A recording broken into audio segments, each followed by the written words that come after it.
নমস্কার।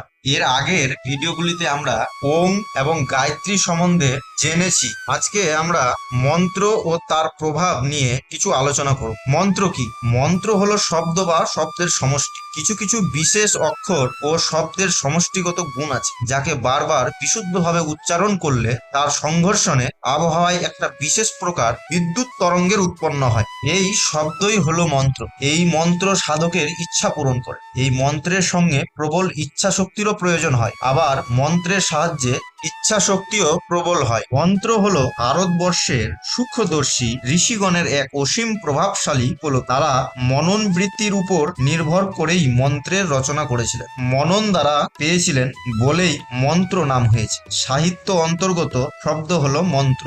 মূল অক্ষর ও বীজ, তার ধ্বনি বা শব্দের প্রভাব এবং তার তারতম্যের আনুষাঙ্গিক সমস্ত বিশ্লেষণ করেই মন্ত্রবিদ্যার বিকাশ হয়েছে। কাজেই মন্ত্র যে শক্তিহীন নয় তা সহজেই বুঝতে পারা যায়। মন্ত্র শক্তির অপর নাম শব্দ শক্তি। শব্দ ধ্বনি সৃষ্টি করে। এই ধ্বনি তরঙ্গ বায়ুমণ্ডলে ছড়িয়ে ইথারের মাধ্যমে শেষ পর্যন্ত পৌঁছে যায়, সেখানে যেখানে তাকে পাঠানো হয়। এই সিদ্ধান্তের ভিত্তিতেই রেডিও, টিভি কাজ করে। আজকের ফোনও তাই করছে। কথা বলার সঙ্গে সঙ্গেই পৌঁছে যাচ্ছে দেশে দেশান্তরে। শব্দের অর্থযুক্ত, তেজযুক্ত, প্রশংসা বা স্তুতিপূর্ণ সমর্থ বিন্যাসী মন্ত্র। মুনি, ঋষি ও ব্রহ্মবিদ্যগণ, সন্ন্যাসীগণ দেবতাদের সন্তুষ্ট করার জন্য মন্ত্র পাঠ করে সিদ্ধি লাভ করতেন। হিন্দু ধর্ম বলছে পবিত্র মনে শুদ্ধ পরিষ্কার উচ্চারণ আর ভাবের দ্বারা মন্ত্র শক্তিশালী হয়ে ওঠে। উচ্চারিত মন্ত্রর ধ্বনি বায়ুমণ্ডলে ছড়িয়ে ইথারের মাধ্যমে দেবলোকে কিংবা গোলোকে পৌঁছে যায়। তাই হৃদয় দিয়ে পরিষ্কারভাবে মন্ত্র উচ্চারণ করুন এবং সেই সঙ্গে যার উদ্দেশ্যে মন্ত্র উচ্চারণ করছেন তাকে ধ্যান নেত্রে দেখুন। অর্থাৎ ধরুন আপনি শিবের মন্ত্র পাঠ করছেন, তো চোখ বন্ধ করে ধ্যান করে শিবের চিন্তা করুন। মন্ত্র কিসের ভিত্তিতে কাজ করে? মন্ত্র এক মনে ধ্যান নেত্রে স্পষ্টভাবে উচ্চারণ করতে হয়। তাতে মন্ত্র শক্তি প্রাণ পায়। কোনো ফাঁকা জায়গায় জোরে শব্দ করলে সেই শব্দ কোথাও না কোথাও প্রতিহত হয়ে পুনরায় ফিরে আসে। তাকে আমরা প্রতিধ্বনি বলি।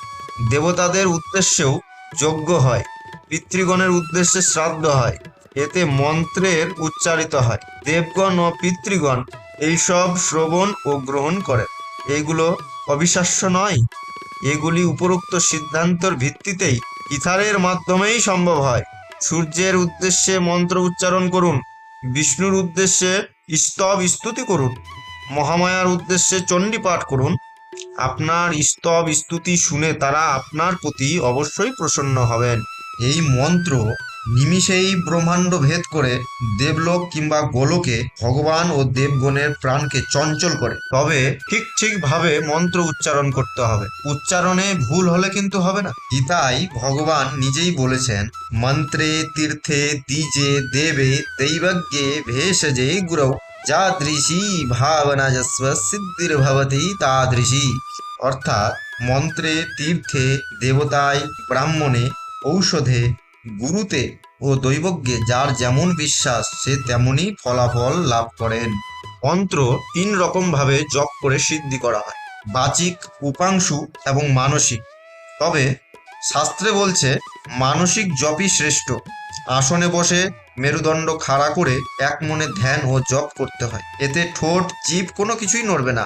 মনে মনে এই জপ করবে। মন্ত্র সাধারণত 4 প্রকারের আছে: পৌরাণিক, বৈদিক, তান্ত্রিক ও সাবরি। কলিযুগে সাধারণত 3 প্রকার মন্ত্রের প্রচলন রয়েছে: তান্ত্রিক, বৈদিক ও সাবরি। তান্ত্রিক ও সাবরি মন্ত্রের মধ্যে সাবরি মন্ত্র তীব্র প্রভাবশালী এবং বৈদিক মন্ত্রের দ্বারা পূজা, পার্বণ, যজ্ঞ ইত্যাদি করা হয়। এখনো মন্ত্রের দ্বারা দেবতা চলাচল করে।